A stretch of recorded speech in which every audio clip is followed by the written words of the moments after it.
Hey, tonight we're exploring quietly disturbing things your brain does in the dark. You lie in bed and the room is still. There's no urgency here, just the hush of night pressing gently against the window. The light is gone. The day, with all its noise and friction, has dissolved into cool shadows. Somewhere in that space between the last thought and the first dream, your brain begins a different kind of work. This is the work it only dares to do when everything else is quiet. You don't always notice it. Sometimes it whispers in stray memories. Sometimes it lingers in the way your hand twitches before sleep, or in the half-dream that feels like falling. Banned. Sometimes it simply waits, watching, processing, drifting in circles that never fully close. In the dark, your brain doesn't shut down. It uncoils. So before you get too comfortable, take a moment to like the video and subscribe, but only if you enjoy quiet stories like this. If you're still awake, tell me where you're listening from and what time it is there now.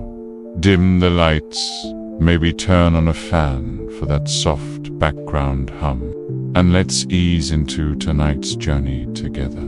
You're lying flat now, maybe not perfectly still, but still enough for your brain to begin the shift. It starts with your body. Muscles lose tension in small waves. Your breathing slows, your eyes feel heavier, and that strange sensation, the one where your arms no longer belong to you, begins creeping in. You don't command any of this. Your conscious mind might still be replaying a scene from today, something unfinished, unresolved, but deeper inside. The transition has already begun. This process, drifting from wakefulness into sleep, is called hypnagogia. It sounds clinical, but what it really is feels more like sinking underwater in warm silence. What's strange is what happens as this descent begins. Your brain starts releasing its grip on logic, but it doesn't let go of sensation. That's why, in this gentle in-between, you might see flashes of light behind your eyelids, like a camera going off in a room with no one else. Or feel the sensation of movement, like your bed is tilting ever so slightly, though everything is still.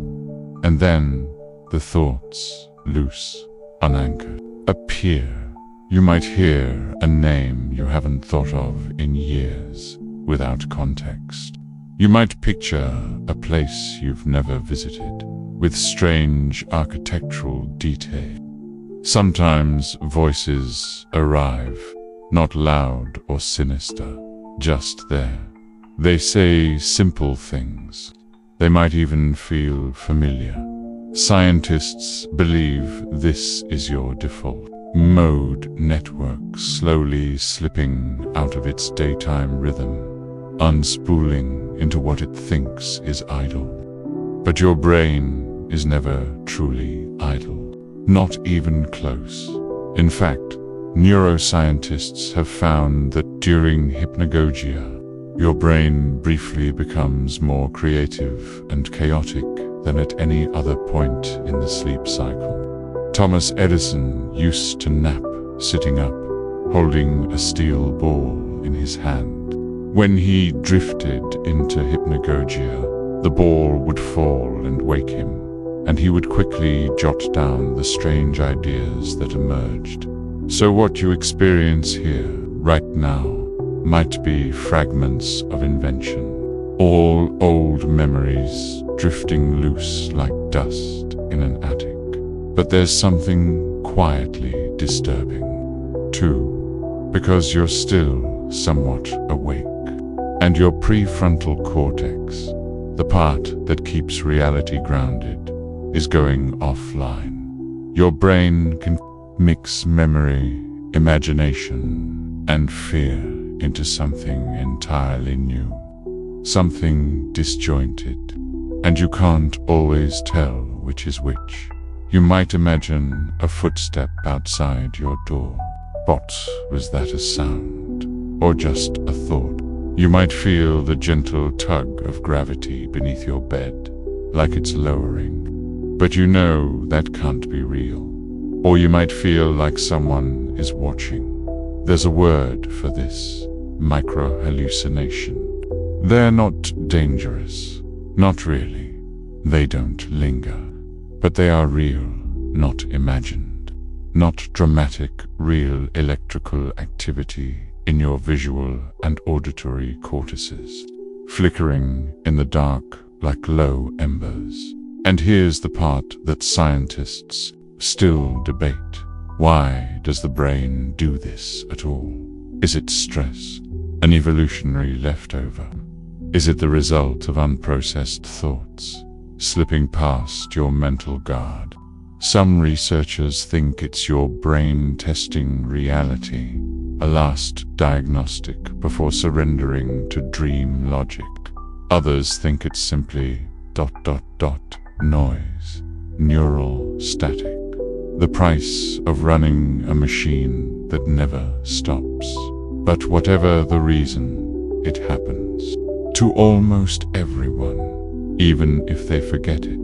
You might have experienced it as a voice calling your name when no one's around, or a sudden image like an open doorway, or a stairwell that leads nowhere, just as you're about to fall asleep. Most of these dissolve within seconds. They don't linger long enough to explain, but once in a while, something sticks. A strange sentence, a peculiar image, an eerie calm, and you wonder, did I imagine that? Or did my brain show me something I don't understand yet? No answer comes, and that's okay, because by now your mind is looser, thoughts are slower, the room is darker, and you are farther away from the part of yourself that watches, farther and still fading. You're drifting now, weightless and slow, with only the softest grip on awareness. There's a quiet pulse behind your thoughts, steady, almost musical, and the edges of your consciousness begin to blur. The world outside your eyelids has melted into a kind of gentle nothingness. This is where the flickers start. They arrive without warning, like fireflies in a vast dark field.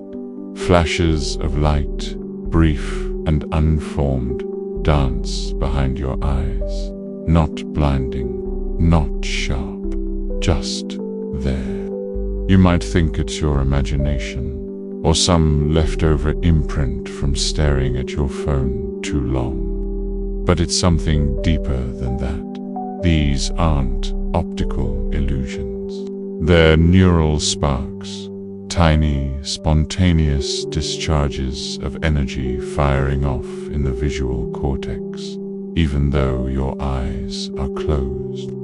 Your brain is creating light in the absence of any, and it doesn't stop there. Alongside these flickers, your brain begins to unravel your waking thoughts into images. You might see a face, but it isn't familiar, or a hallway, strangely symmetrical and empty. You might find yourself briefly inside a memory that never actually happened. Something that feels old and important but isn't real. And before you can think, what is this? It's already gone. These are known as hypnagogic hallucinations, and they are not the same as dreams. Dreams have structure, narrative, rhythm. This is more like mental static tuning in and out of different channels, all flickering too fast to hold in sleep labs. Researchers have tried to map these flickers. They've asked subjects to press buttons when they see something behind their eyelids during this phase. The results are fascinating. Chaotic visuals, color bursts, shifting patterns, and strange symbolic flashes. Some look like spiderwebs, some like tunnels, some like eyes. Yes, eyes. That particular one comes up often, even among people who have never reported sleep issues. Eyes staring from within the dark, not menacing, just watching. A quiet curiosity that somehow feels older than you are. The brain doesn't explain itself during these moments. It simply reveals. One theory is that during this transition, your thalamus, the part of your brain that usually filters sensory input, begins to misfire slightly, or work without its usual feedback. It opens the gates, but the senses are no longer sending data in. So the brain, desperate to continue its job of interpretation, starts creating data of its own. And what it creates is unpredictable. Some people see people, others see shapes, others feel motion, like floating or sinking or spinning without control. It's the vertigo of a mind untethering itself, slipping from one state to another. There's a kind of poetry in that, but also a quiet eeriness, because in these moments, your brain isn't quite yours. You're not controlling it, not guiding it. You're just the passenger, observing, surrendering. There's no story yet, no dream logic to comfort you with purpose or plot, just flashes of color, hints of sound, feelings without a source. And then there are the voices, not always, but sometimes just a word or a short phrase, said softly, said once. Sometimes it's your name. Sometimes it's nothing you recognize at all. Just syllables strung together like a forgotten language. Not menacing, not loud, just ... there. Scientists believe these are fragments of auditory memory, being reactivated randomly as your temporal lobe begins to downshift. But what's odd is that people across cultures, ages, and health backgrounds report similar things. That brief whisper, the sense that someone spoke, the feeling that they heard something important and then forgot it instantly. It's a universal mystery, and one that's hard to study, because by the time you're fully asleep, the memory of these flickers, visual or auditory, has already begun to dissolve. You might have experienced this, waking up in the middle of the night and remembering that something strange happened as you fell asleep, but not what it was. You remember a color, maybe, a phrase, an image that didn't belong to your life, and then it's gone. Some researchers think the brain may be stress testing its own networks, like a factory doing a systems check just before shutdown. Others believe it's a remnant of something evolutionary, a vigilance system that once kept us safe from predators in the dark. Still, others wonder if these flickers are simply noise, the unavoidable consequence of a billion neurons quieting down together. But none of these theories quite explain the consistency. Why do so many people see figures in these flickers? Why the sensation of being watched? Why the tendency toward architecture, doorways, corridors, windows that lead to nothing? There is no final answer, and in that uncertainty, your mind begins to loosen its grip even further. You aren't asleep, yet not quite, but you've left the waking world behind. The flickers have faded now. The whispers have quieted. What's left is that drifting sensation, like being a leaf floating on dark water, with no sense of direction or need. And somewhere, just beneath the surface, your brain continues to paint. The dark deepens. Outside. The world has grown quiet, or maybe your brain has simply stopped noticing it. That's the strange part about this space you're in now. The brain is always deciding what not to hear. The hum of the refrigerator, the creak of the wall, the faint wind brushing against the window pane. These are filtered out, not because they're gone, but because something else is rising to take their place. It's not silence. It's something more ancient, deep in the folds of your brain, just above the brainstem. The amygdala remains alert, even when the rest of you has surrendered. It's a small, almond-shaped cluster of neurons, but it's wired with one primary function: survival. And it doesn't sleep. While your conscious mind releases control, your amygdala quietly continues its watch. It monitors shadows. It listens for shifts.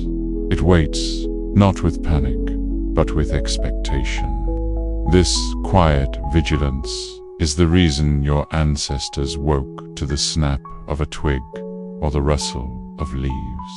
It's the reason you might still wake up without knowing why. Heart quickened, eyes wide. It's the brain's night watchman. And like any faithful guard, it occasionally raises a false alarm. There's a reason so many people report waking suddenly between 2 and 4 a.m. without any clear reason. Researchers have connected this phenomenon to a surge in cortisol, a hormone tied to both stress and readiness, which tends to spike subtly during the later phases of sleep. This spike may be evolutionary, a pre-dawn alertness built into our biology, but in the stillness of a modern room, it feels misplaced. Your brain doesn't know the difference between a saber-toothed tiger and a flickering street lamp outside. It just detects change, movement, inconsistency, and when it does, it sends a signal. Sometimes it's a dream, one that turns quickly, a friendly face morphing into a threat, a safe place becoming unsafe. Other times, it's a feeling, the prickling bore of your skin, the sudden certainty that someone's standing just outside your field of vision, though you know the room is empty. There's a term for this: threat simulation theory. Some scientists believe that dreaming, particularly negative dreaming, serves an evolutionary purpose by helping us rehearse dangerous scenarios, fight, flight, freeze, while we sleep. Your brain, in its nocturnal logic, runs drills. And sometimes the scenarios it creates feel too real. The door in the dream won't lock. The stranger's face is just out of focus. You run, but the floor gives way. And even though it's a dream, your limbic system, The emotional core reacts as though it were real. Because to the amygdala, it is. This is why you sometimes wake with a racing heart, even if you don't remember the dream. Why you turn the light on, just in case. Why you check the window latch even though you locked it hours ago. Your conscious mind forgets, but your brain does not. There's something quietly beautiful about this, and something quietly disturbing, too. Your brain wants to protect you, even now, even here. But in its devotion, it sometimes conjures the very fear it's trying to shield you from dot. And so it watches in one study. People were asked to sleep in unfamiliar rooms while their brain activity was monitored. During the first night, the left hemisphere of the brain remained more active than usual, a phenomenon dubbed the first night effect. It's a subtle neurological scan, a light always left on in case the unknown turns hostile. So when you travel or sleep somewhere new and find yourself waking more often, it's not your imagination. It's your brain keeping vigil. It has done this for tens of thousands of years. But here's the paradox. The brain's vigilance makes it more likely that you'll experience nighttime confusion, brief awakenings, or vivid dreams. In trying to protect your body, it leaves the mind exposed, and yet you trust it. You have to, because despite its flaws, despite the strange shapes it conjures, the false alarms it triggers, the brain is still trying to make sense of a world that makes less and less sense. When the lights go out, there's a kind of peace. Peace of knowing that something inside you still listens. Even when you no longer do, you lie in bed now, somewhere between the safety of the real and the shadows of the imagined. The room feels still, but your thoughts wander softly through old, invisible pathways, half memory, half dream. You don't need to worry. You don't need to control it. The brain will do what it's always done. It will listen, it will guard, and sometimes it will imagine things that aren't really there, just to be sure you're safe from them. Now you drift deeper. The edges of sleep have softened, and time itself begins to lose shape. You may have already crossed into the land of dreams, or maybe you're floating right at the threshold, where thought and dream blend into something else entirely. Here, your brain begins to reach backward, not in big, obvious way. No dramatic flashbacks, no cinematic rewinds, just ... faint echoes, a certain color from earlier today, the rhythm of a voice, the feeling of a doorknob cool against your palm. These details don't seem important, and they aren't not in any conscious sense, but your brain holds them anyway, just beneath the surface. This is the process of memory consolidation, and it begins quietly in the dark. Throughout the day, your brain records every flicker of experience, not just the major events, but the smallest impressions, background sounds, subtle gestures, glimpses of patterns you barely noticed. Much of this gets discarded, but during sleep, particularly in this early phase, your brain begins to sort. Some memories are replayed, some are rehearsed, some are blurred into dreams. Scientists studying this have observed that during non-REM sleep, specific neural patterns, called sharp wave ripples, pass through the hippocampus, the region most responsible for forming memories. These ripples are believed to be the brain's way of replaying recent experiences in fast motion, encoding them for long-term storage. It's as if your brain is quietly editing a film of the day, cutting what it doesn't need, splicing what it wants to keep, and sometimes leaving strange, incomplete fragments behind. And that's when the eerie part begins. You've probably had this happen before. A face in your dream that you know you've seen before, but can't quite place. A phrase that repeats itself, soft and urgent. A song that never existed but feels like it should. These aren't inventions. They're reassemblies, fragments pulled from the vault, out of order, out of context, pieced together into something surreal. Sometimes they don't even belong to the same day. Your brain reaches far. It might pull a sound from last week, a smell from childhood, a shape from a forgotten hallway you walked through once in a hurry. And it doesn't ask your permission to use these things.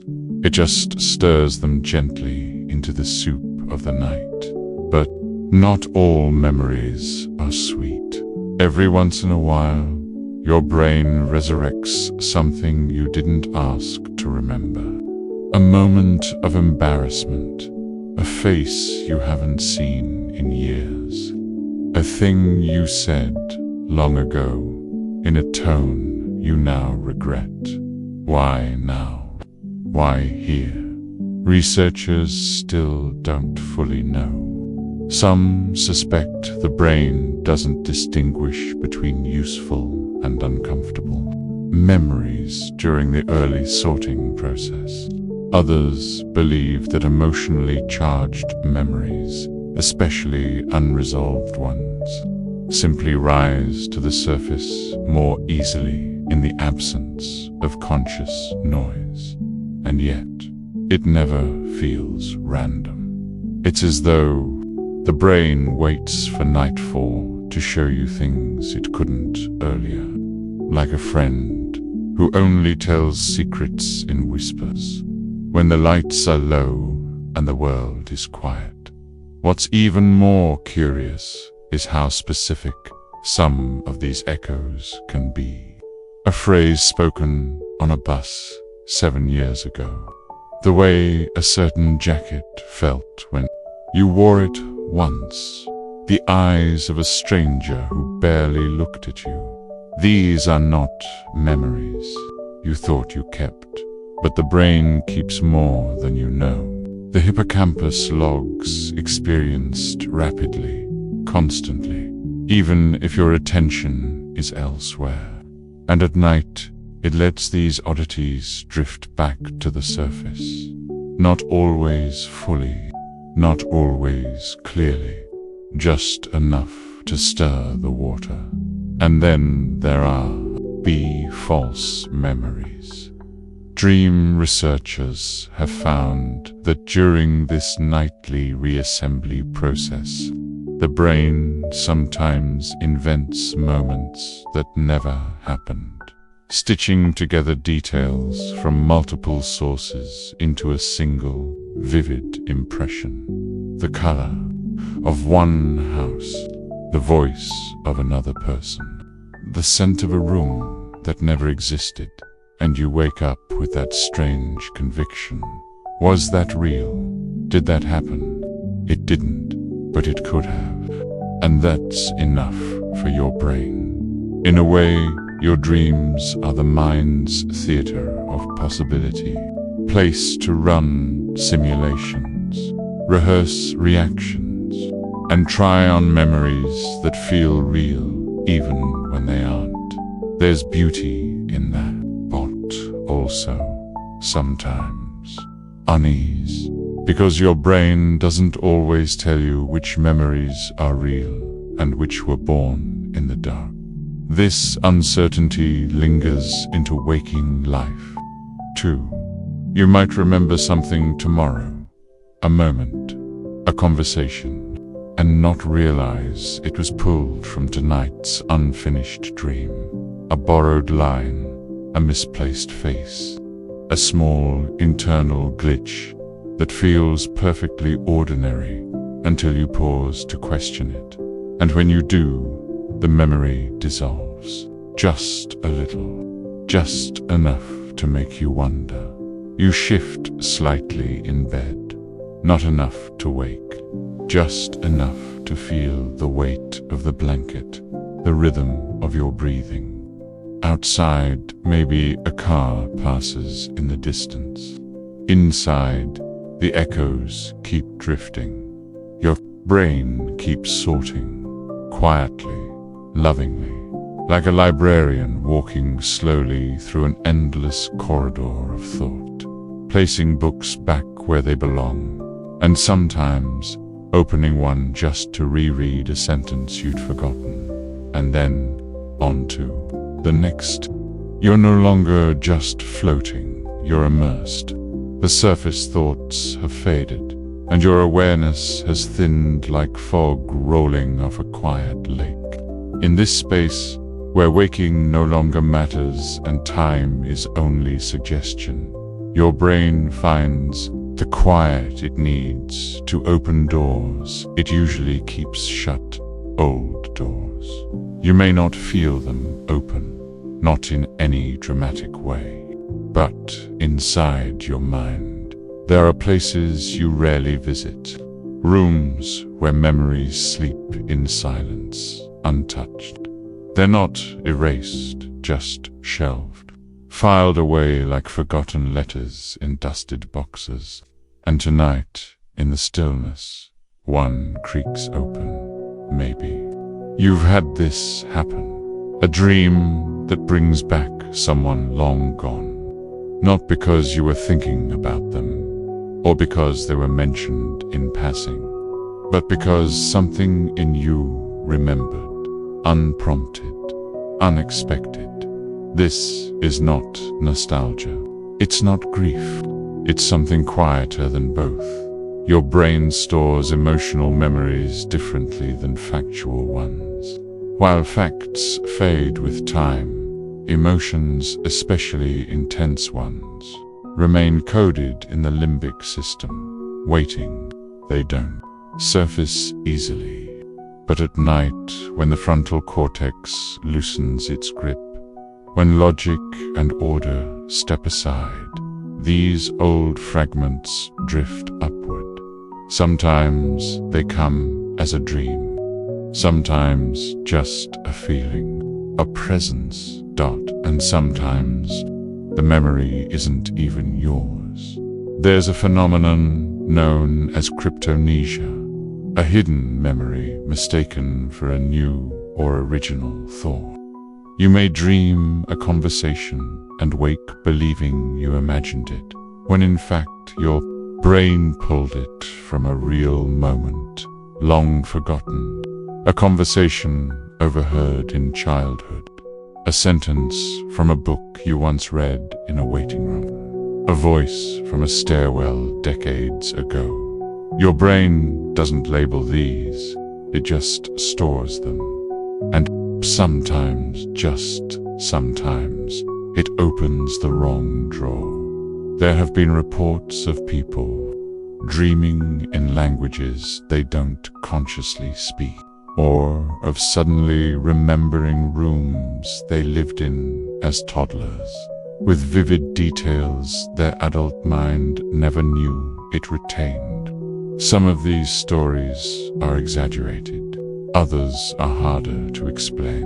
One study, done with epilepsy patients undergoing neural monitoring, found that electrical stimulation of the hippocampus could trigger entire scenes of lost memory, not vague sensations, but vivid recall. full environments, names, smells.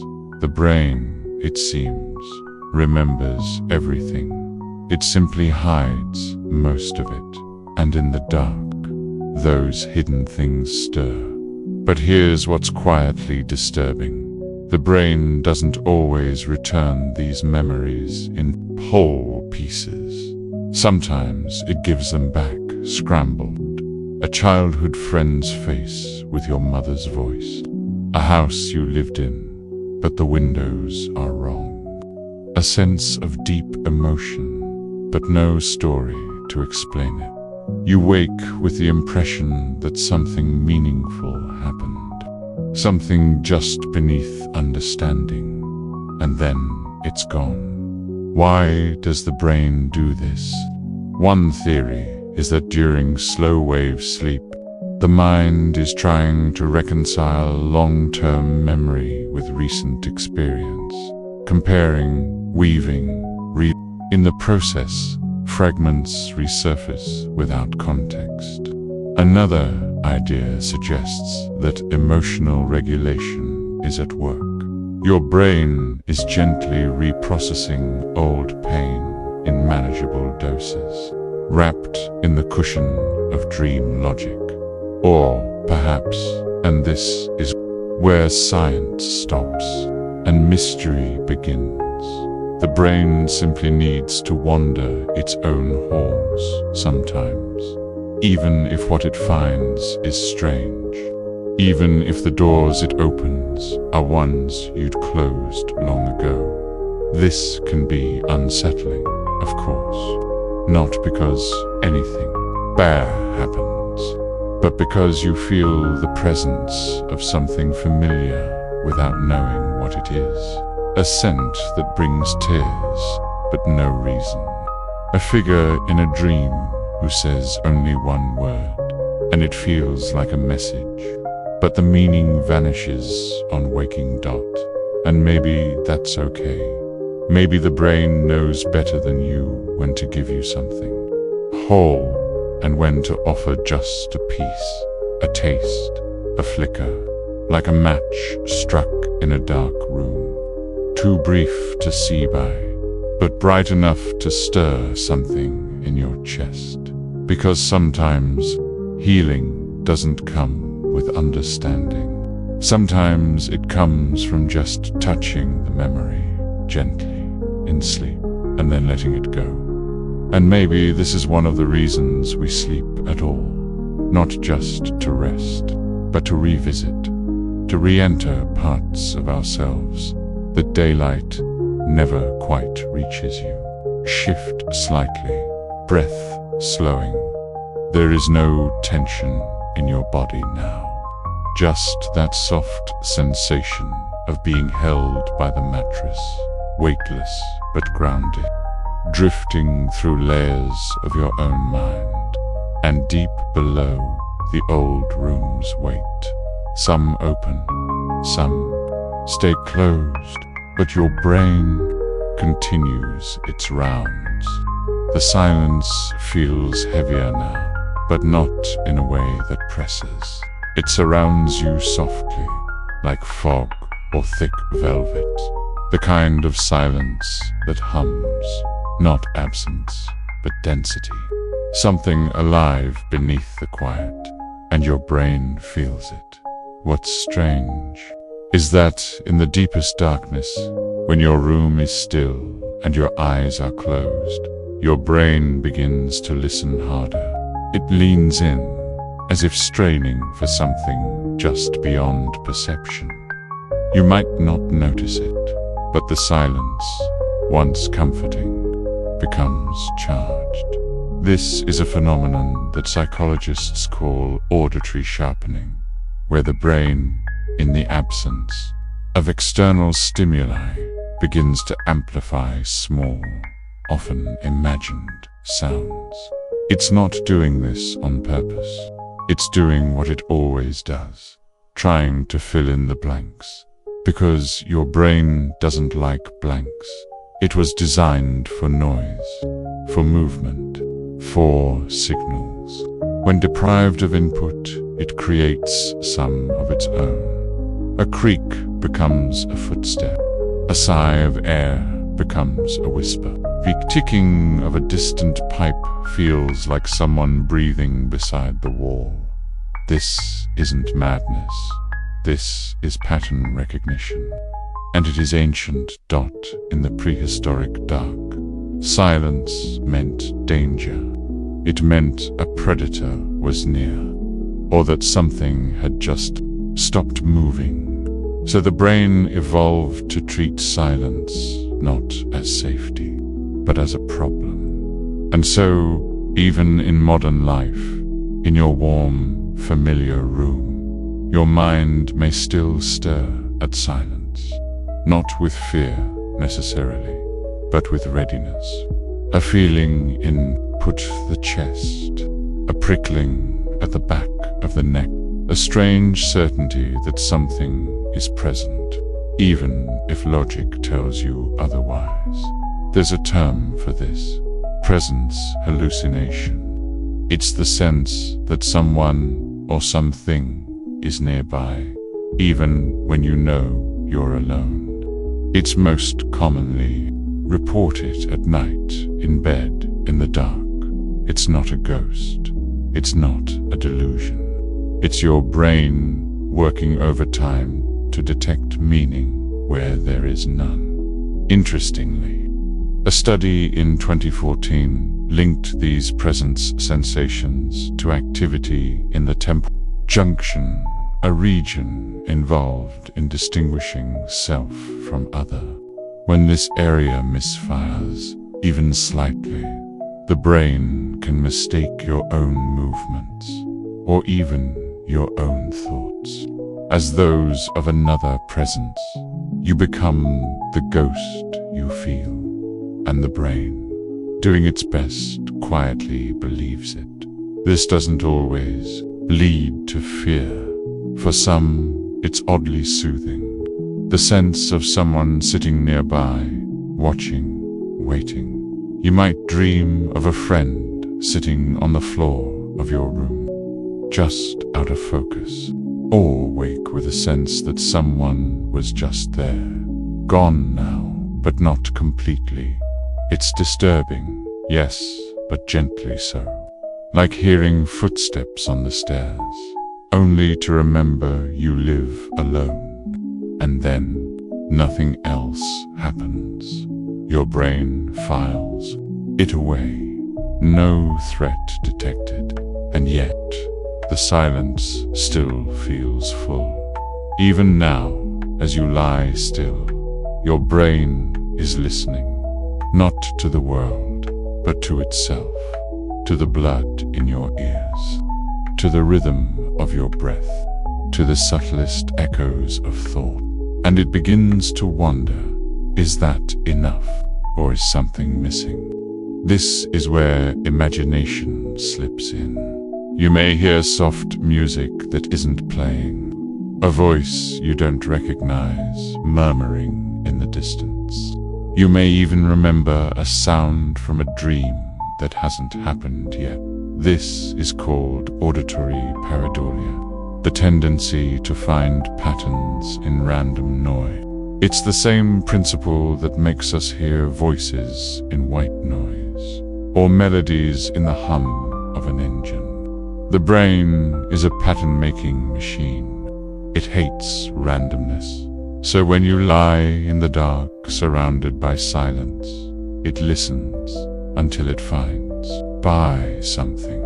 And once it does, it assigns meaning, a song, a sigh, a word. No one else hears it.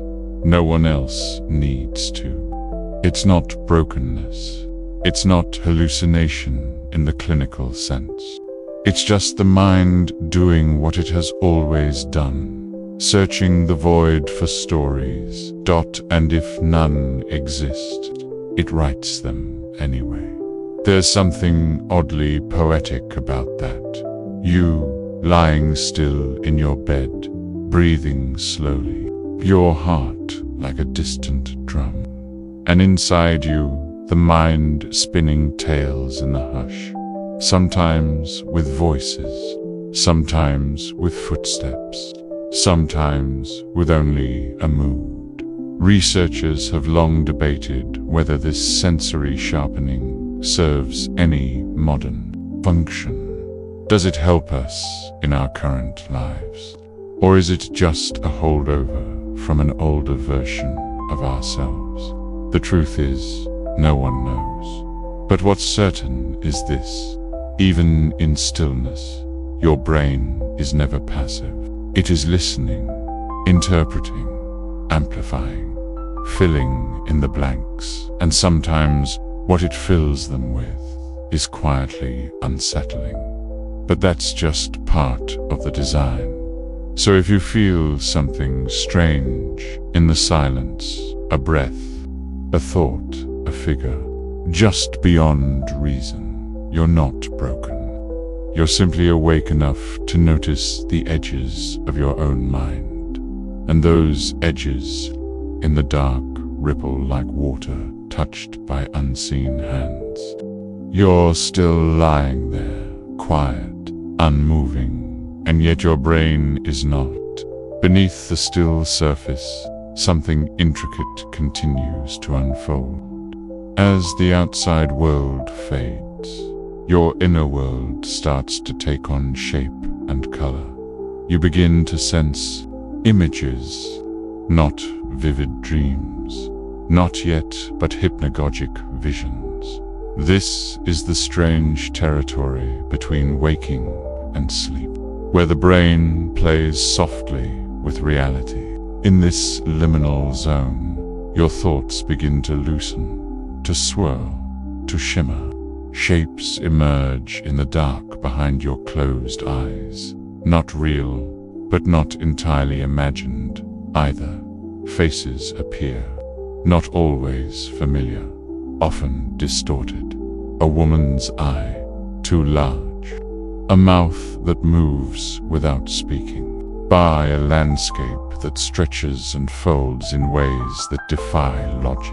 Hypnagogia is the brain's way of letting go of structure, but not all at once. It begins with flashes, like dreams testing the water. Brief, surreal fragments. A hand reaching from the ceiling, a city made of teeth. A childhood friend speaking in reversed time. Many people experience this without remembering, but you might catch it like a firefly at the edge of your vision. Strange, flickering, beautiful, and a little wrong. What's quietly disturbing is not the strangeness itself, but the calm with which it is accepted in this state. Your brain no longer resists the surreal, a floating face, a staircase that loops back into itself. Of course, your brain, in this moment, is slipping into mode deactivation. Critical faculties go offline. The front of the mind, usually so busy with rules and judgments, begins to sleep first.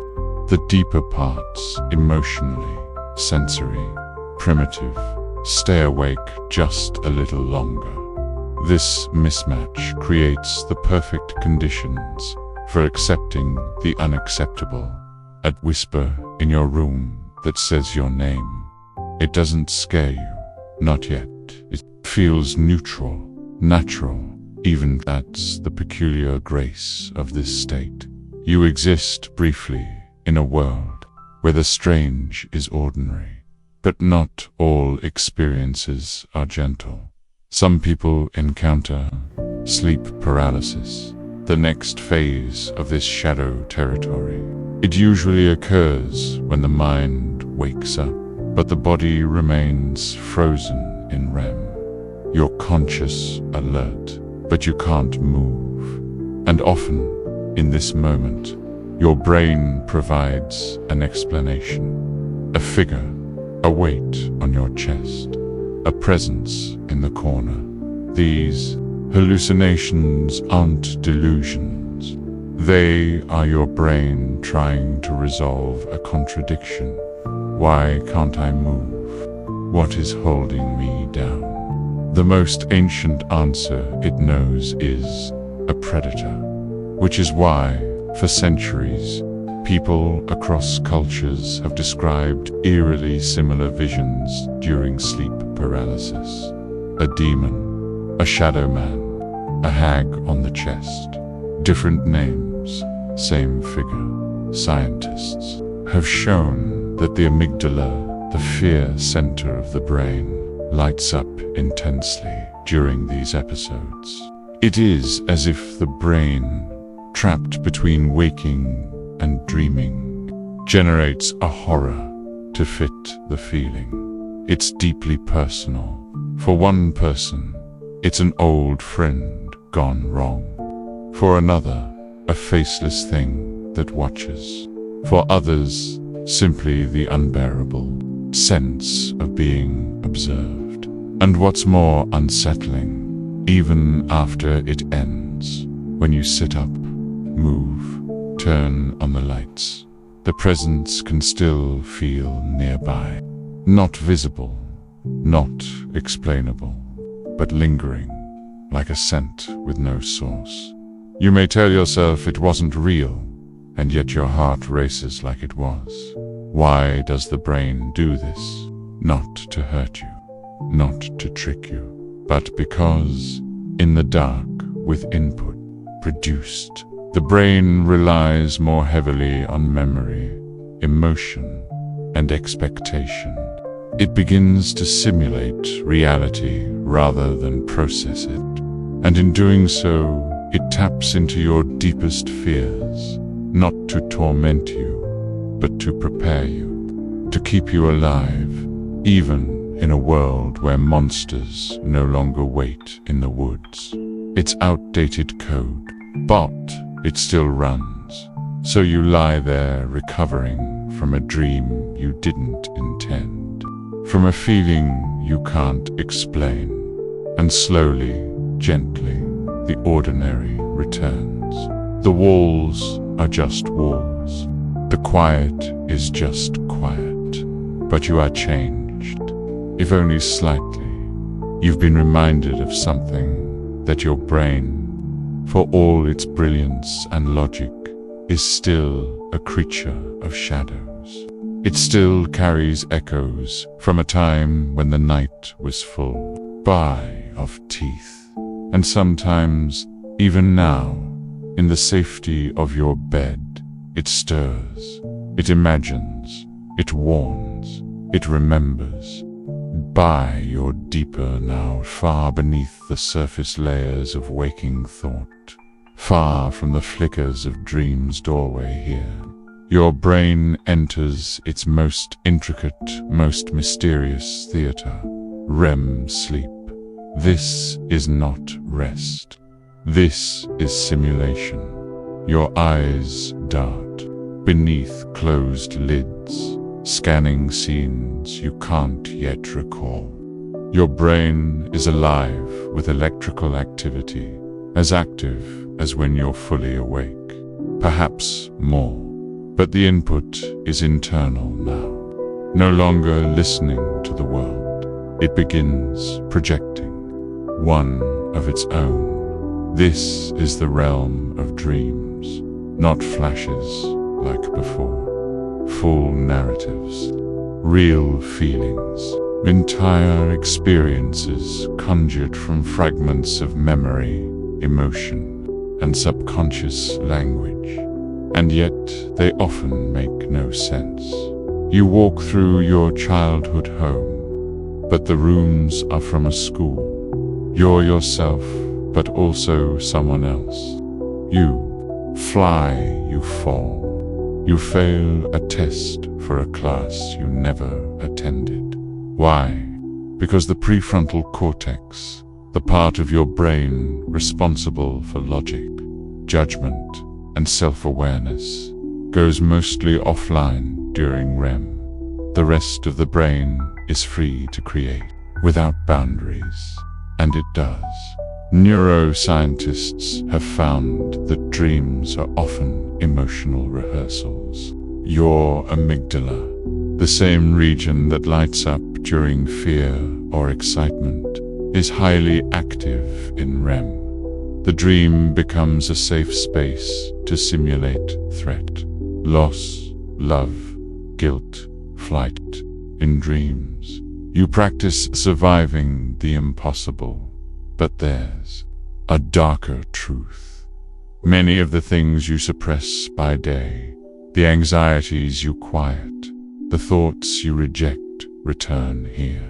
Not always directly. They wear masks. Your brain doesn't replay trauma like a movie. It disguises it. A locked room, a missing voice, an urgent need to run, but legs made of lead. These aren't just nonsense. They are symbols woven by a mind that can't speak its fears aloud, but needs you to feel them, to metabolize them. This is why nightmares are not always bad. They can be painful, shocking, but they serve a function. They reveal what you're avoiding. They remind you that fear, when unacknowledged, finds its own voice.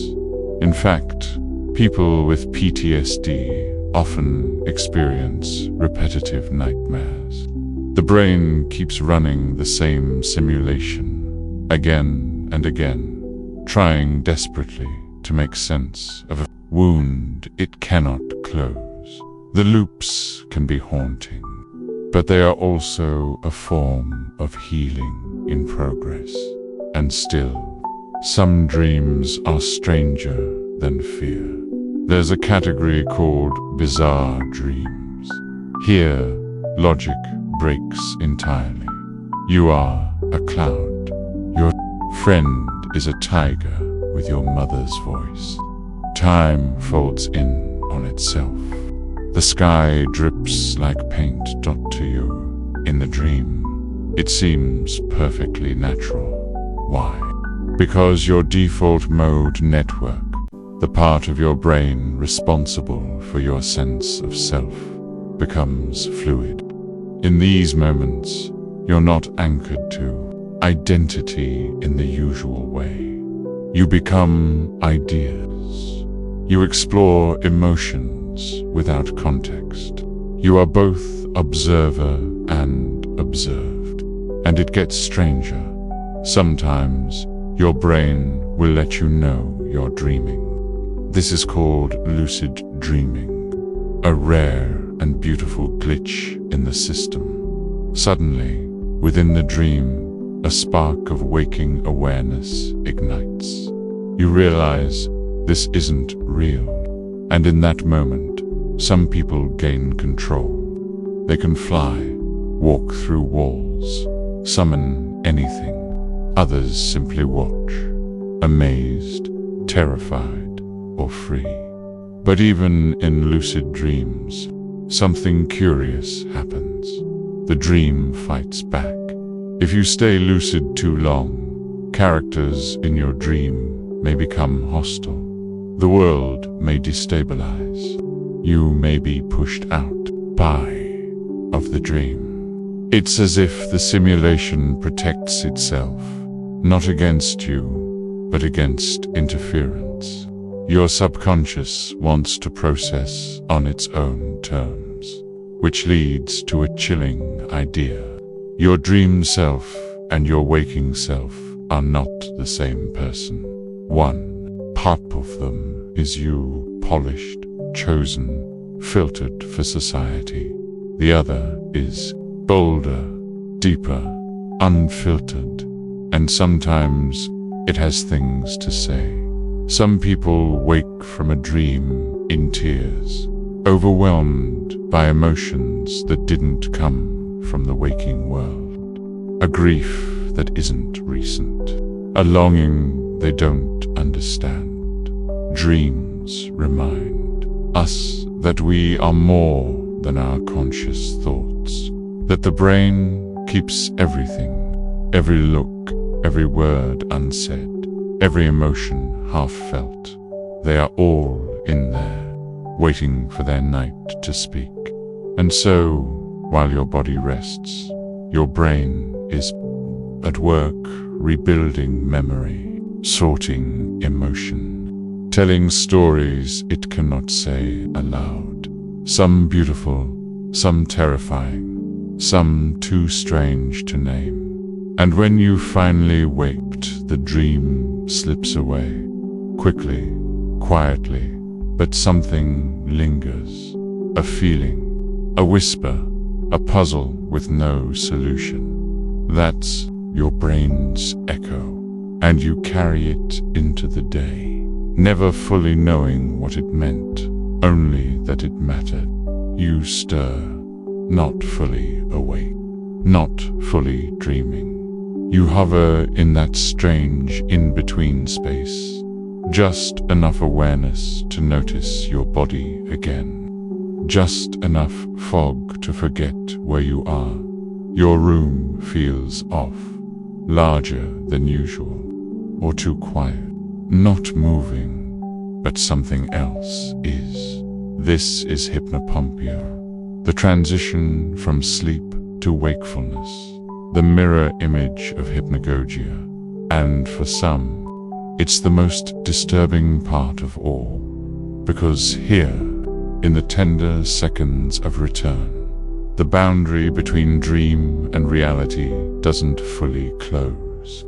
Your brain, groggy, misaligned, begins feeding real sensory data through the same circuits that just manufactured hallucinations. And for a moment, you see things that aren't there. Figures in the corner, shadows where there should be none. A feeling of presence, as if someone else is in the room. You try to move, but you can't. Your chest is heavy. Your limbs are frozen. You're awake, you're sure of it, but your body won't respond. This is sleep paralysis, a perfectly normal but deeply unnerving phenomenon. During REM sleep, your brain deliberately paralyzes your muscles, a safety mechanism to keep you from acting out dreams. But sometimes the transition you wake up mentally, but physically remain in that protective paralysis. And while trapped in this limbo, your dreaming mind leaks. You may see a figure sitting on your chest, a whisper in your ear, a dark presence hovering just beyond your reach. These are not dreams, not fully. They are hallucinations born from a conscious brain trapped in a dream-paralyzed body. Your fear spikes, but the paralysis holds for seconds or what feels like hours. You exist in a nightmare stitched to reality. Rationally, you may know it's not real, but your brain doesn't care. It floods your system with adrenaline, accelerates your heartbeat, tenses your breath, and then, just as suddenly, it ends. You jolt, gasp, sit up. The room is silent, empty, normal, but you don't feel normal. Something deep inside you was shaken, not because of what you saw, but because your own brain did it to you, without warning, without your consent. And you wonder if your mind can create something that terrifying, without input, without reason. What else might it be capable of? This isn't rare. Some cultures have names for it. The old hag in Newfoundland, the kanashibari in Japan, the pisadera in Brazil, all describing the same experience of being awake, but pinned, haunted by something you can't explain. Science can explain it, mostly, but it still feels supernatural, because the real disturbance isn't the shadow in the room. It's the reality that your brain, under the right chemical and electrical shifts, can simulate terror more vividly than almost anything external. And it's not just fear. Some people feel euphoria during this state, a sense of floating or being spoken to or connected to something greater. The mind in transition is unpredictable. It can hurt you, it can awe you, but it will always reveal something, even if that something makes no sense at all. Because the disturbing truth is this: your sense of reality is only as stable as your brain chemistry. Change the balance, the timing, the temperature, and the world becomes a different place.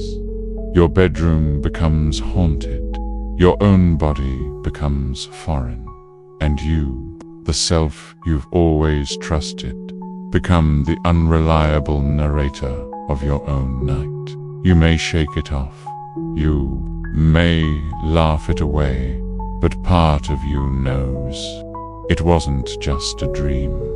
You're awake now, but something's off. The room feels still, but not calm.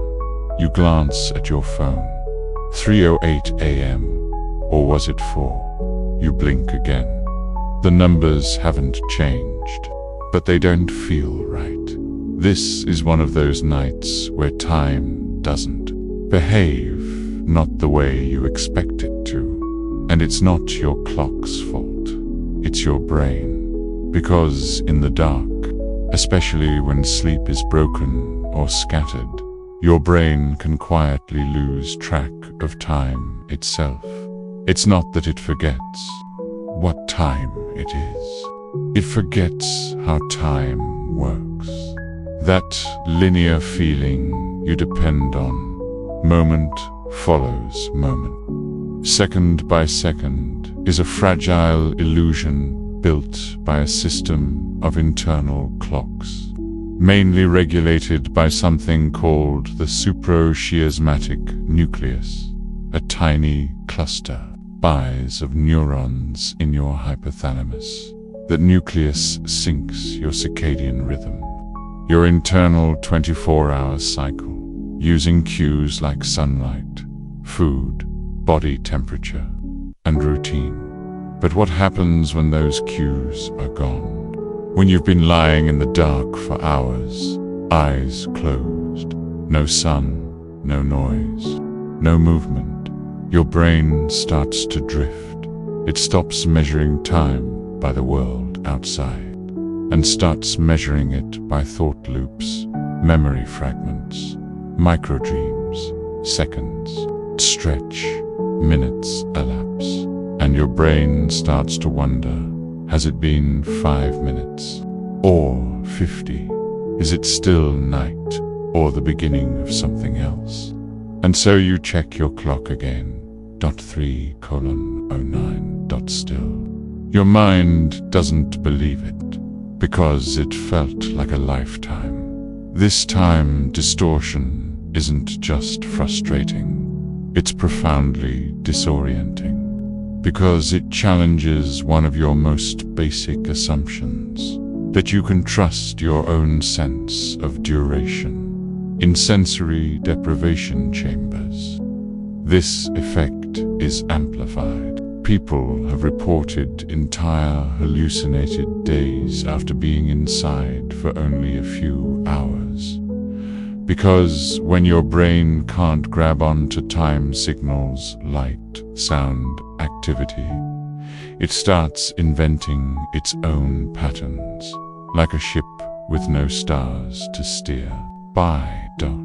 And sometimes your brain decides time is looping. You may feel stuck, like you've had this exact thought before, maybe even more than once tonight. Deja vu whispers through the folds of your brain like fog, as if the night is repeating itself in slow, indistinct layers. This isn't just imagination.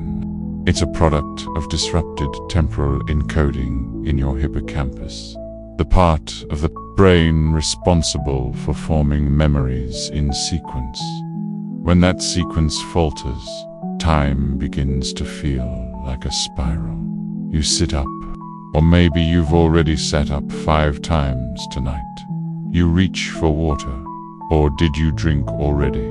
A question creeps in. Am I dreaming right now, or remembering something I dreamt?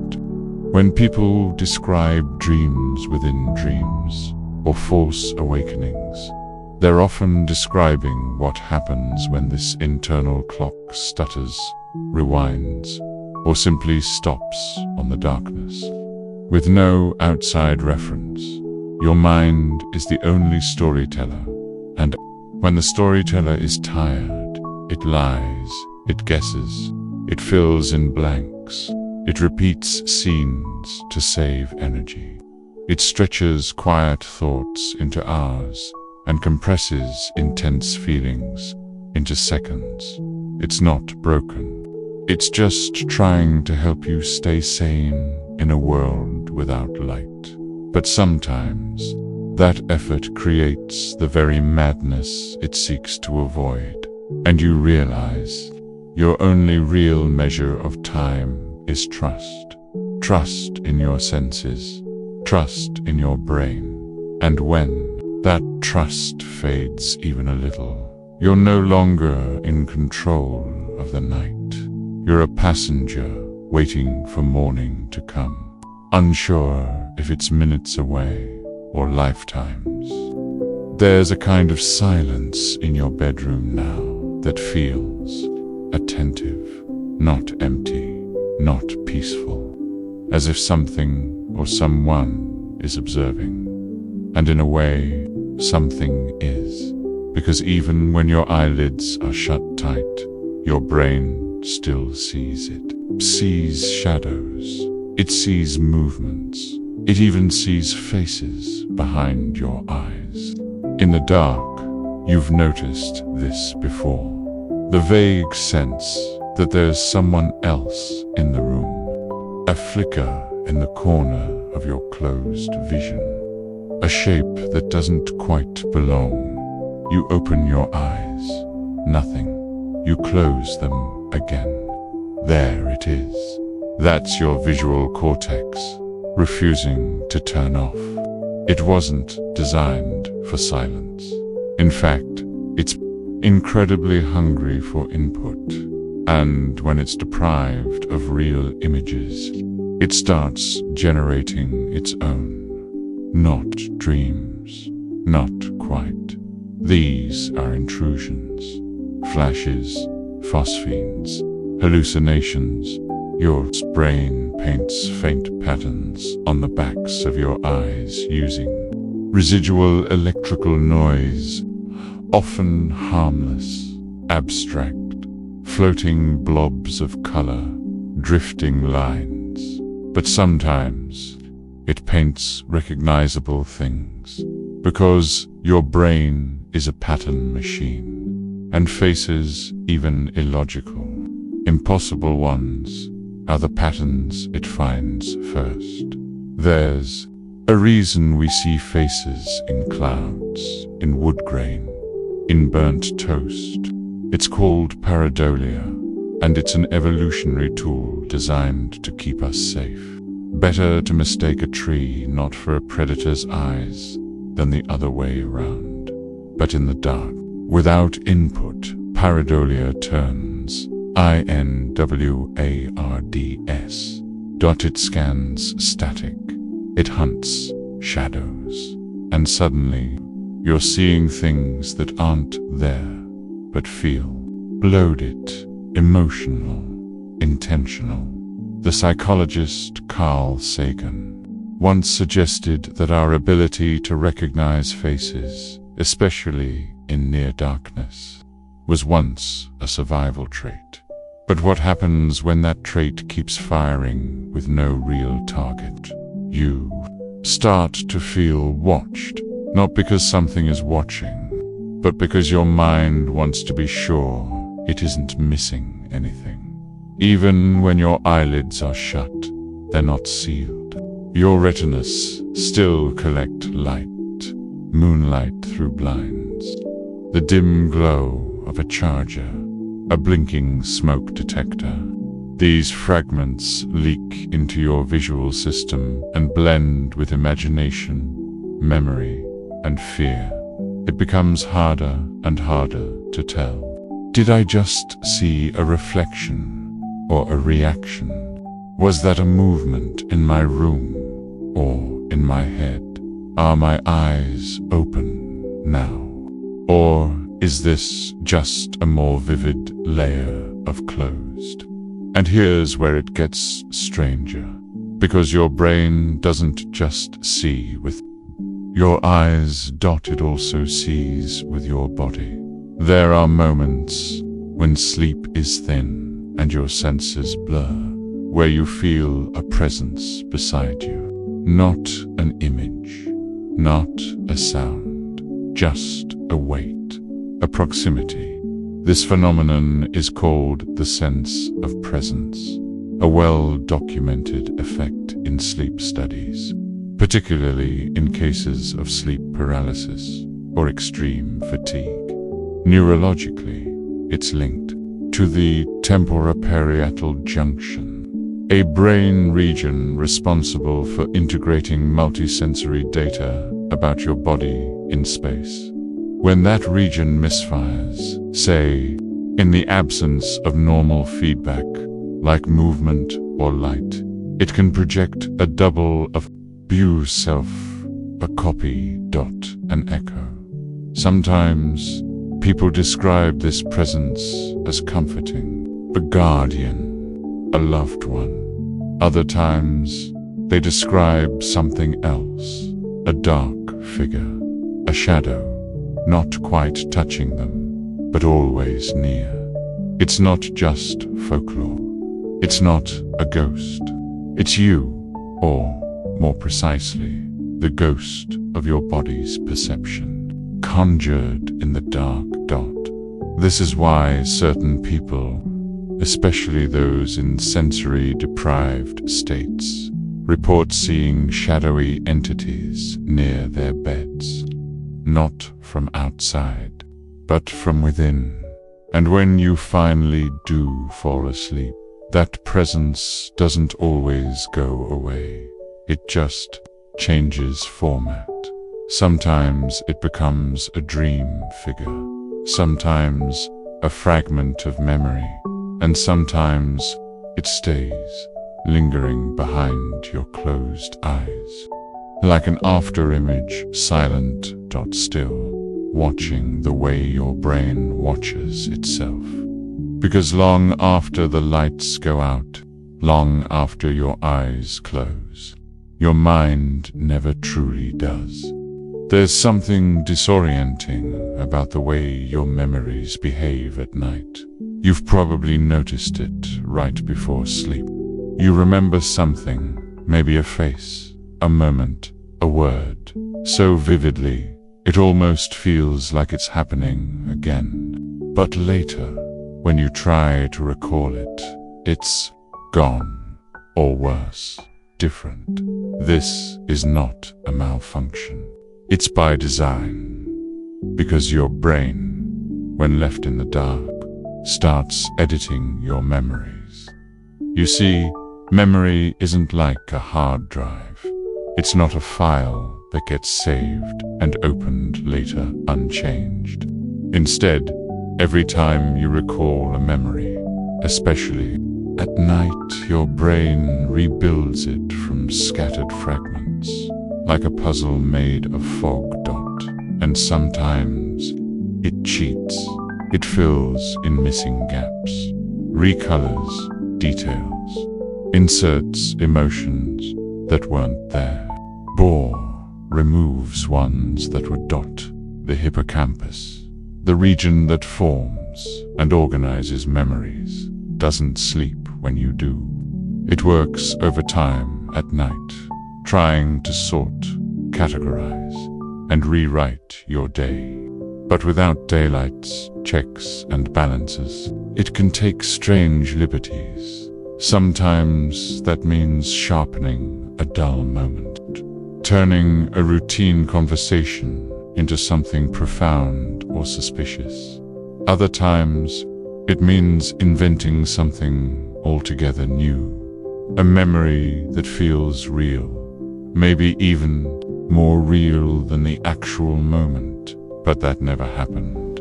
These are false memories, and they're not rare. In fact, they're normal. The brain creates them constantly, especially in the hypnagogic and hypnopompic states. The transitions into and out of sleep. These moments are fertile ground for memory-glitches. You think of someone you haven't seen in years, and suddenly you're convinced they texted you, or that you saw them today, or that something's wrong. You try to remember a conversation, and now it has a tone you don't recognize, a twist, be hidden meaning that wasn't there before. Your memory is whispering to you, but the whisper has changed its words. This effect becomes even more intense in the middle of the night, especially if you wake up suddenly. Sleep inertia, that foggy state your brain enters upon waking, leaves you suggestible, prone to errors. You'll find yourself scrolling through ideas, regrets, suspicions, as if they're absolute truths. But in the morning, they vanish or seem foolish, because midnight logic is not daytime logic. Nighttime is when your emotional brain takes the wheel. The amygdala, the threat detector, becomes more active. The prefrontal cortex, your rational filter, dials down. You become more sensitive, more reactive, and more likely to assign meaning where there is none. You lie awake thinking, why did she say that to me? What if I never get that job? Did I forget to lock the door? These thoughts don't arrive gently. They lurch into your brain, fully formed, vivid, drenched in certainty, and they feel important, urgent, but often they're lies. They're phantom problems your brain fabricates in the dark, because it's trying to make sense of silence. At night, without tasks, distractions, or input, the brain's predictive model spirals inward. It starts scanning itself for problems, for gaps, for danger. It asks, what have I missed? What could go wrong? What's broken? And when did I break it? In that sense, the dark becomes a kind of mirror, not of your life, but of your fears. And memories, those once stable landmarks, begin to bend under the pressure. They don't need much, just a little uncertainty, a small fragment of emotion, and then suddenly, a happy day becomes tinged with sadness. A neutral face becomes menacing. A silence becomes suspicious. This is why the same memory can feel safe in the afternoon, unsuffocating at 3 a.m. Because in the dark, your brain isn't just recalling the past. It's rewriting it to fit the mood of the moment. And that mood is shaped by shadows, by silence, by the ache of being alone with your own thoughts. Too long. The philosopher Nietzsche once said, when you gaze long into an abyss, the abyss also gazes into you. But maybe it's not the abyss. Maybe it's just your brain, trying to find patterns in the dark. Even if it has to invent them, even if it has to lie, even if it means you'll wake up the next morning with memories that feel true, but aren't, and you'll wonder, did I really say that to her? Was that argument worse than I remember? Did I make a mistake I've forgotten? or just dreamt I did. In the dark, there is no clear answer. Only fragments, only feelings, only a brain quietly disturbing itself because it doesn't know how to stop. There's a sound your brain makes in the dark dot. It's not quite a thought, not quite a voice. It doesn't speak in full sentences. It doesn't always use language at all, but it's there, just beneath your conscious narration, whispering at the edge of awareness. And the most unsettling thing, it doesn't sound like you. This internal whisper can emerge when everything else is quiet. Maybe you're lying in bed, half asleep, or staring at the ceiling, waiting for sleep to find you. Your body is still, the room is dark, and then, out of nowhere, it begins.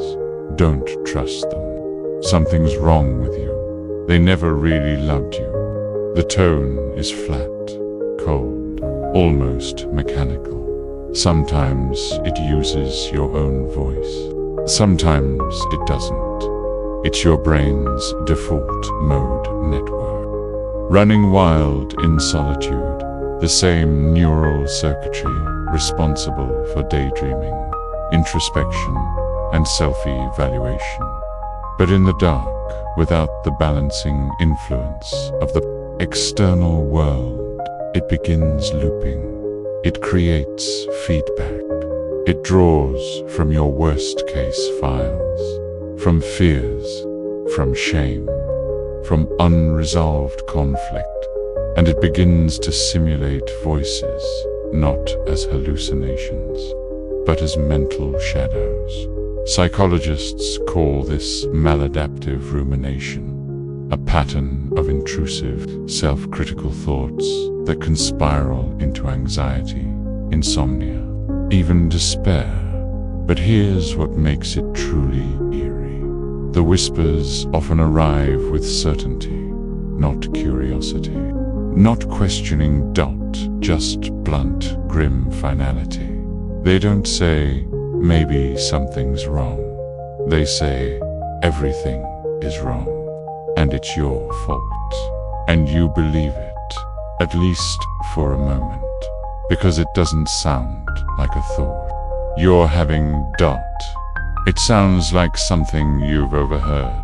This whisper isn't always dark. Sometimes it's seductive. It offers false clarity, like, now you see how fake they all are.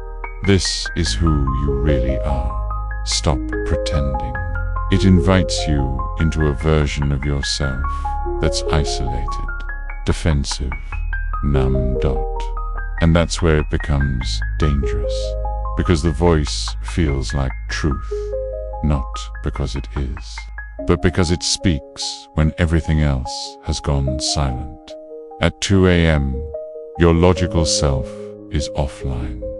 Your emotional brain is in charge.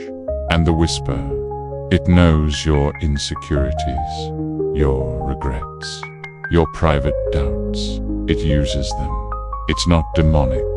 It's not mystical. It's neurological. A byproduct of how your brain tries to process pain without input. And the worst part, sometimes it's right just enough to keep you listening. It'll say, you ruined it, and maybe, deep down, a part of you agrees.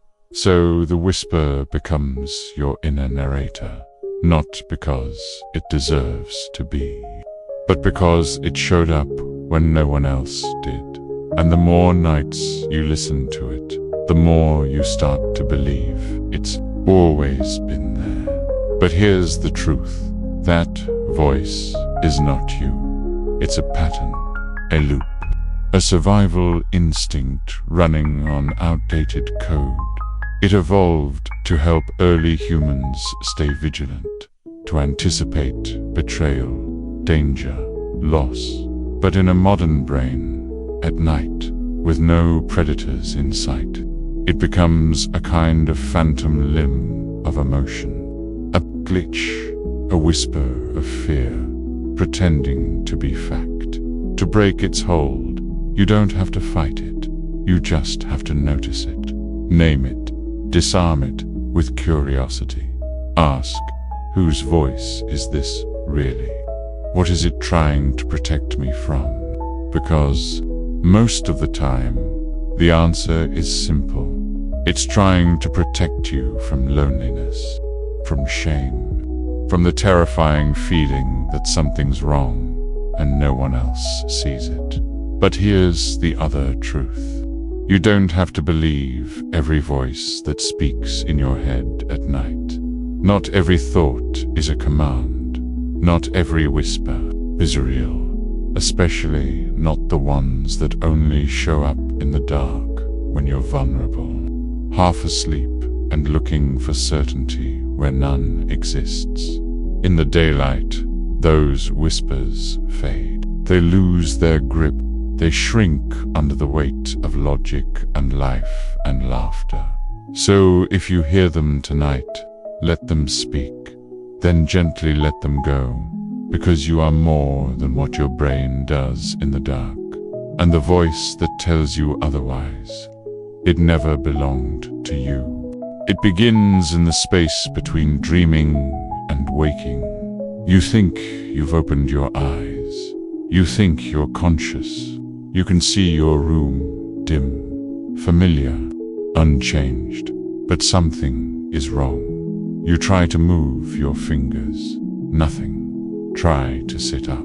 Nothing. Your body has vanished beneath you, like you're submerged in invisible stone. And then, you're not alone. A shape appears in the corner of the room. A shadow darker than the dark, unmoving, watching. Sometimes it has eyes. Sometimes it leans closer. Sometimes it sits on your chest, and you can't scream. Your mouth is frozen, your breath shallow, your heart hammering. This is sleep paralysis, a neurological phenomenon that science has studied for decades. Yet it still feels like a haunting from some older world. Rationally, we know what's happening. Your brain wakes, but before your body, the brainstem is still suppressing motor activity, the same mechanism that keeps you from thrashing during dreams. But here's the unsettling part. You're not just paralyzed.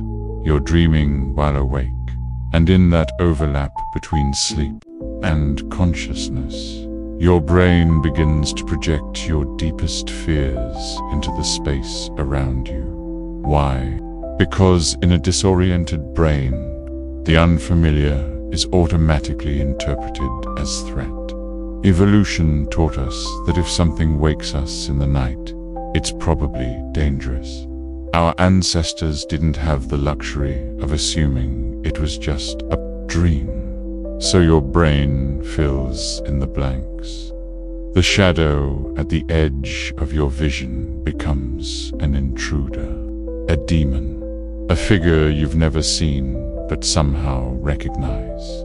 Cultures around the world have their own names for it. In Japan, it's called kanashibari, bound in metal. In Nigeria, it's blamed on the devil on your back. In Scandinavia, it's the mare, an evil spirit that gives us the word nightmare, the terrifying thing. No matter where you are in the world, the hallucination is often the same. A dark figure, watching, pressing down on your chest. It's as if human fear has a default shape.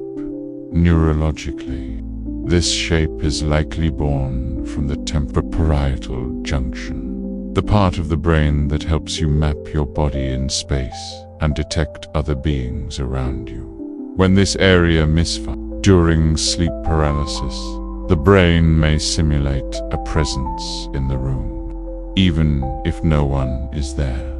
It's not imagination. It's a glitch in self-awareness. But in the moment, it feels real. Even after the paralysis ends, people remember it with vivid clarity. Some are afraid to sleep again. Some begin to dread the night itself. And a small subset, perhaps the most interesting, begin to experience it frequently. They fall into a pattern: high stress, fragmented sleep, irregular schedules. Each one increases the risk of another episode. Eventually, the shadow doesn't just visit once. It returns. This creates a feedback loop. The fear of sleep paralysis triggers anxiety, which makes you more likely to enter the fragmented REM states where it happens.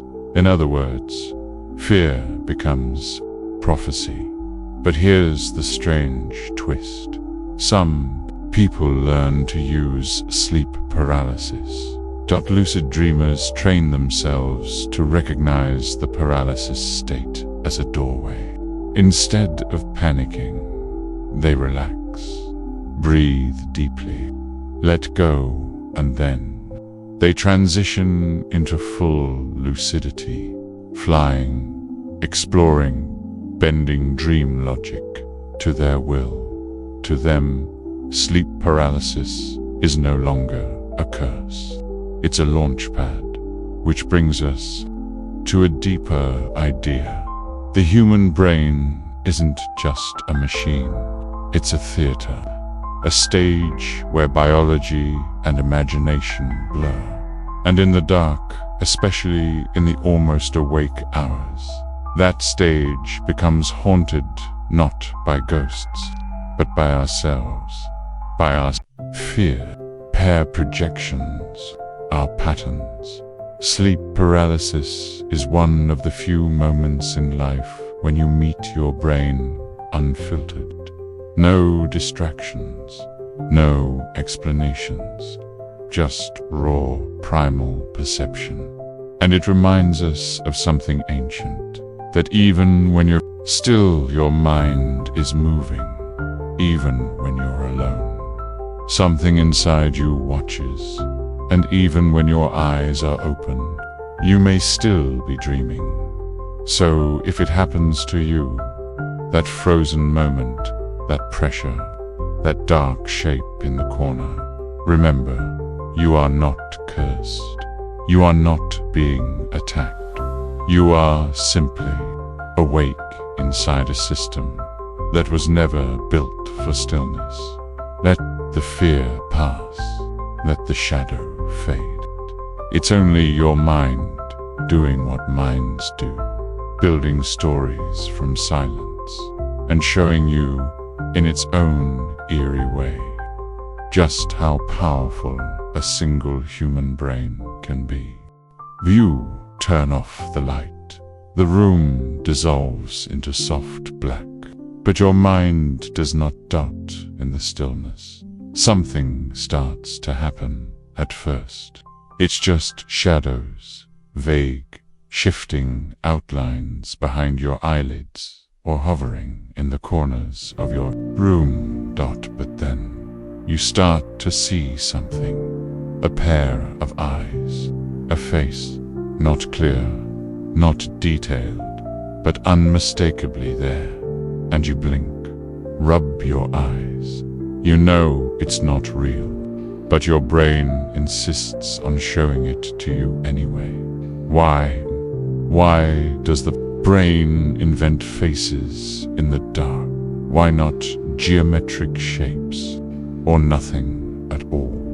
The answer lies deep in your evolutionary code, in the ancient tension between survival and uncertainty. To the human brain, a false alarm is safer than a missed threat. Imagine you're an early human walking through tall grass at dusk. You see something that might be a predator, or might just be wind. If you assume it's nothing and you're wrong, you die. If you assume it's a threat and you're wrong, you live just with a little adrenaline over thousands of generations. This bias toward detection became hardwired, especially when it comes to the most important thing you can possibly see: a face. The human brain is obsessed with faces, so much so it has a dedicated region, the fusiform face area, whose job is to detect and recognize them. This region is incredibly sensitive. It lights up even when shown 3 dots arranged in a triangle. That's why we see faces in electrical outlets, burnt toast clouds, the front of cars, the moonits called pareidolia, the brain's tendency to impose meaningful patterns, especially faces, onto random stimuli. But in the dark, there's a twist. You're not just seeing patterns, you're filling in absence. Because in low light, your visual cortex receives little reliable input. The brain, faced with uncertainty, does what it always does. It guesses. It pulls from memory, from imagination, from primal fears. And the easiest, most emotionally loaded guess it can make is a face. Not just any face. A vague one. A shadowed one. A face you can't quite recognize, but one that seems familiar in the worst way. It might hover in a curtain fold, glide across a wall, sit expressionless in the corner. You blink and it's gone. You close your eyes, and it returns on the inside of your eyelids. Psychologists suggest this is your brain modeling potential threats. Instead of waiting to see something dangerous, your brain projects something that would be dangerous if it were real, and then keeps you alert in case it actually appears. But there's more. Some researchers believe this face in the dark phenomena links to our deep social wiring. Humans are fundamentally social creatures. Loneliness, especially at night, can feel like a kind of threat. So your brain, paradoxically, might invent company in the form of faces, even unsettling ones. It's a trade-off. The same neural hardware that helps you connect with others during the day can haunt you at night, and for some, the effect becomes more intense. People prone to anxiety, depression, or trauma are more likely to experience vivid face pareidolia, not just in the dark, but in random patterns throughout the day. It's as if their brains are constantly scanning for emotional meaning in the environment, often finding it where none exists. But here's a strange comfort. Your brain doesn't do this to scare you. It does it to protect you. It invents faces in pedart not to harm you, but to prepare you, to warn you, to keep you one step ahead of the unknown. So the next time you lie in bed and think you see something, a face in the closet, eyes in the ceiling, a pale figure near the doorway, don't panic. You're not being visited. You're not going mad. You are simply witnessing your brains. Ancient algorithms at work. Thousands of years of survival logic unfolding in the quiet. Let them unfold. Smile gently at the illusion, because you are safe. And the face is just you. Your mind reminding itself that it's still awake, still watching, still human. And sometimes that's the eeriest thing of all.